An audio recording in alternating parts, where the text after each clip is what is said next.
Hello Gemini, my name is Keith Haswell and I'm a professional astrologer with 40 years experience in the business, 30,000 clients worldwide and 145 YouTube videos up there to help everybody to understand more about the nature of reality and your place in that reality. It's my pleasure to welcome you, Gemini, to this particular video on your moon phases for January 2015. You know, the moon moves very fast, Gemini, and it moves so fast that it's really insignificant in its movement. 2.5 days it takes to go through a particular sign, and therefore 2.5 days to go through a particular house of your horoscope. So it's quite a rushed sort of an affair. So it takes only 30 days to go through all 12 signs of the zodiac, but it's its relationship to the sun, Gemini, that makes all the difference. And that's where the moon phases come in, because that I'll explain to you in a moment. You're a very dual personality, Gemini. Every one of us have got this duality in our nature, and that duality is the duality between our lower self and our higher self, our personality and our higher self, our soul. And you feel it more than anybody else, Gemini. You feel this tremendous sense of duality in your nature, and there's always going on inside of yourself this tug of war. The symbol of Gemini are the two straight lines with a bar on top of each one, signifying the twins. So you've got this tremendous sense of duality there in your nature, which is not easy for you to handle, and I'm going to help you to be able to understand a little bit more about yourself and about the nature of reality. But first of all, let's just work on these moon phases for you. Now, the moon phases are very, very important in relationship to the sun. When the moon gets into a conjunction with the sun, Gemini, it's what's called a new moon. And that is an opportune time over the following couple of weeks to commence and start new projects and ideas. And then when it gets opposite to the sun, it's called a full moon. And that's a time to consolidate the things that you've commenced and started in the previous couple of weeks. So what I'm going to do for you is to tell you all about the moon phases in your life in January 2015, because it falls in a different house in your horoscope than it does for a Taurus or an Aries or a Cancer or a Leo or a Virgo.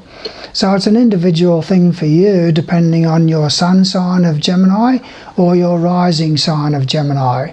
So just sit back and relax, Gemini, and we'll have some fun together, eh? You know, you're a very loving person, Gemini. You're ruled by the second ray of love wisdom, and you're ruled by Mercury, and you're very, very communicative, very adaptable, and you try to fit in with everybody. And I'm going to help you to understand yourself a little bit more. Now, the last moon phase that you had, which was a new moon phase, was on the 22nd of December. And that fell in your 8th house. Now, the 8th house is the house of inner transformation and change, Gemini. So that meant that from the 22nd of December right the way through until the 4th of January, when the full moon hits, you've got an opportune time there to commence and start projects and ideas that are connected with the 8th house. The 8th house is the house of joint finances, and so anything to do with commencing and starting new joint projects together with a partner if you have one, or a spouse if you have one, and that is to do with financial decisions that you make. So you've got a good opportunity there to make financial decisions in that 2-week period from the 22nd of December to the 4th of January. Now, it's also the 8th house is the house of inner transformation and change through introspection and reflection, Gemini. And so that means that you've got an opportune time in this 2-week period to be able to make those changes inside of yourself and to really get on top of those negativities that all of us have inside of ourselves that are trying to pull us down. Masks that we feel as if we've outgrown, aspects of our nature that we're not happy with. And all of us have this introspective side to our nature, and it is particularly pronounced from the 22nd of December through until the 4th of January in your case, Gemini. Now then there's a full moon comes on the 4th of January, Gemini, and that is going to mean an opportune time for you to consolidate the gains that you've made inside yourself, or to consolidate decisions and choices that you and your partner made to do with financial matters in your lives over the following couple of weeks until the next new moon. And the next new moon, Gemini, falls on the 20th of January, and that's a very exciting time for you, and that falls in your 9th house. Now, the moon falling in your 9th house as a new moon begins a 2-week phase in your life where it's a great opportunity for you to commence and start new projects that are connected with the 9th house. Now, the 9th house is to do with adult education, it's to do with expansion, it's to do with journeys overseas, so it's a good time for you to travel. It deals with relatives on your spouse's side, or in-laws, or relatives who live distantly from you. So anything that you have to get done there in that 2-week period from the 20th of January, it's a good opportune time for you to do so. But that is a good opportunity from the 20th of January onwards for 2 weeks, Gemini, for you to get into adult education and just transform yourself through an intake of knowledge, an expansion of your understanding. It's the house of expansion, that 9th house. And we do that through adult education or through travel. And so that gives you an idea there of the phases of your moon. Now I also want to look at the movements of Jupiter for you, because Jupiter is a very beneficial influence in our lives, and you've had Jupiter in the 3rd house of your horoscope for the last 9 months.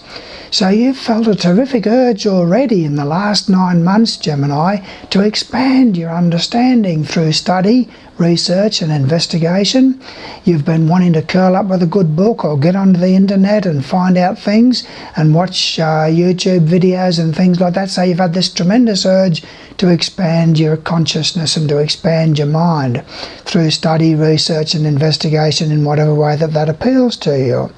So it's been a very active time for you to do with the 3rd house. You've had a lot of extra dealings with relatives and neighbours of a beneficial nature, perhaps socially. And you might have travelled even with a relative or a neighbour, or a relative or might have travelled to visit you in that last 9 months. But Jupiter goes retrograde, Gemini, in the month of January 2015. Now when Jupiter is retrograde, it means that you can have bad judgment to do with the house that Jupiter is sitting in.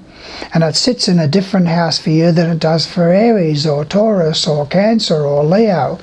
And so therefore it's a time for you to perk up about decisions and choices that you might make with regard to your 3rd house activities, because that's where Jupiter is sitting, is in the 3rd house of your horoscope. So entering into contracts or agreements, be very careful in the month of January, okay? You might have bad judgment with regard to entering into contracts or agreements.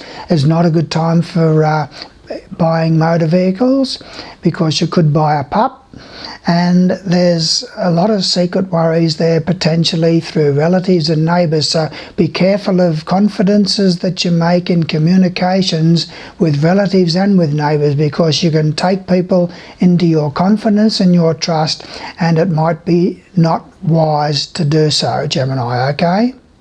Now when Jupiter is retrograde, Gemini, it also impacts upon 2 other houses of your horoscope that are ruled by Jupiter. And Jupiter rules your 7th house and your 10th house. So that means that you can make bad judgments and decisions that are connected with your spouse or partner if you have one. And you must realise that this is just a generality, because I don't know your age factor here.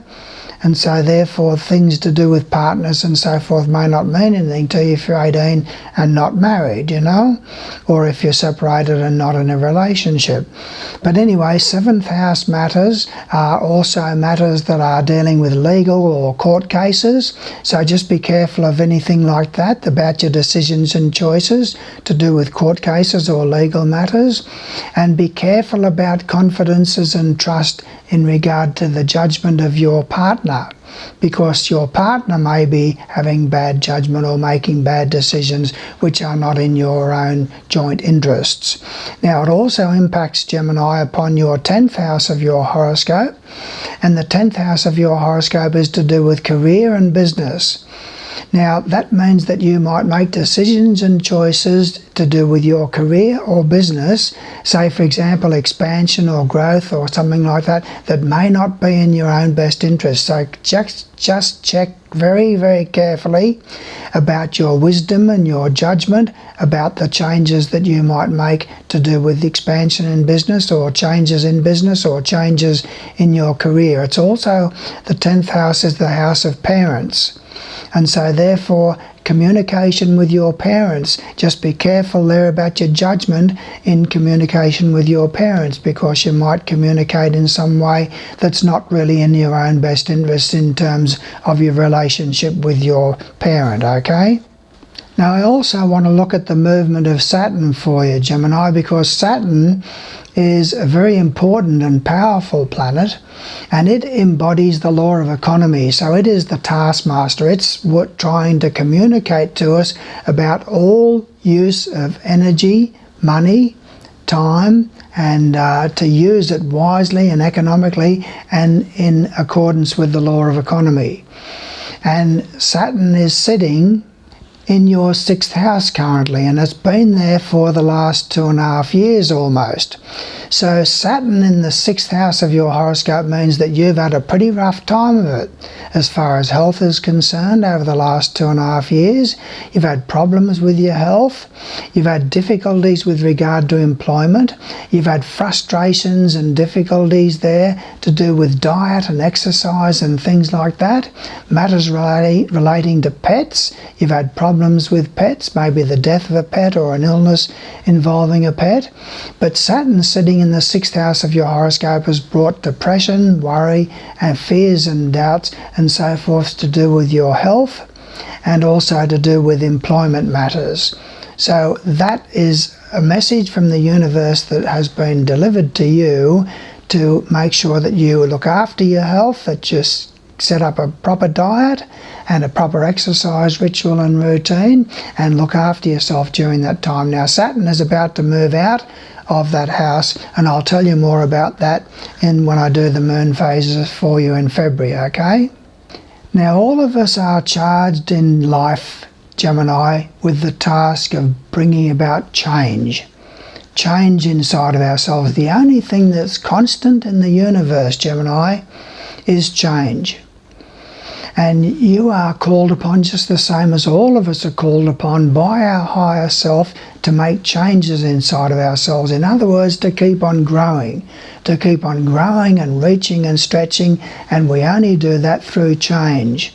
Now, most times, Gemini, change comes through the avenue of necessity. In other words, we feel as if we need to change, otherwise we won't keep our job, or we won't keep that relationship intact, or we've got to give up this habit pattern of behaviour that we've become enamoured with, that we know that we've got to outgrow. And so we have to make those changes. We have to make those changes in terms of keeping our stability there financially and emotionally and mentally and so forth. So through the avenue of necessity, we bring about change within ourselves. But it also comes through the avenue of fear and through the avenue of pain. Now, you're never going to get rid of fear. Fear is a necessity. The opposite, there's two main emotions in the universe, and that is love and fear. Hate is not the opposite of love. It's fear that is the opposite of love, and hate is a derivative of fear. So there is always going to be fear of falling, fear of heights, fear of failure, fear of rejection, fear of humiliation. All of these things are all designed to help us to grow and to make changes inside of ourselves. And there's also pain. We're not going to get rid of pain either, because it is a very important tool to ensure that we make changes inside of ourselves, emotional pain especially. We all make a lot of changes inside of ourselves through emotional pain. So that's an avenue of growth and change, is through pain and through fear. but it's much more elegant, Gemini, for us to make changes through the avenue of gratitude. To have gratitude for the gifts that God and Goddess have bestowed upon every single one of us. The gift of eternal life. The gift of being able to create all of the events and conditions of our life consciously through our raw materials, our attitudes, our beliefs, our thoughts, our feelings, and our decisions and our choices. Now, most of us don't do that consciously. We do it subconsciously through these raw materials, and these raw materials are not very often clean. So we have worry and fear and anxiety and doubt and insecurity and problems with our self-esteem and self-image and martyrhood and shame and guilt and so forth. They're all inside of ourselves, and they're the things that are creating the events and conditions of our life, Gemini. So what can we expect? So we have to spruce up those raw materials, Gemini, and we have to bring about change within ourselves. And in order to help you to be able to do that, I've got 12 CDs available from my website. My website address will pop up on the screen shortly, so you can write that down. And go to my website and you can download the first CD there. I've got 12 out of my first book, What Really Matters, a book on astrology, meditation and reincarnation. And you can download that first CD and see if that's a message that your higher self wants you to listen to. You see, you haven't come here, Gemini, to watch this particular video by chance.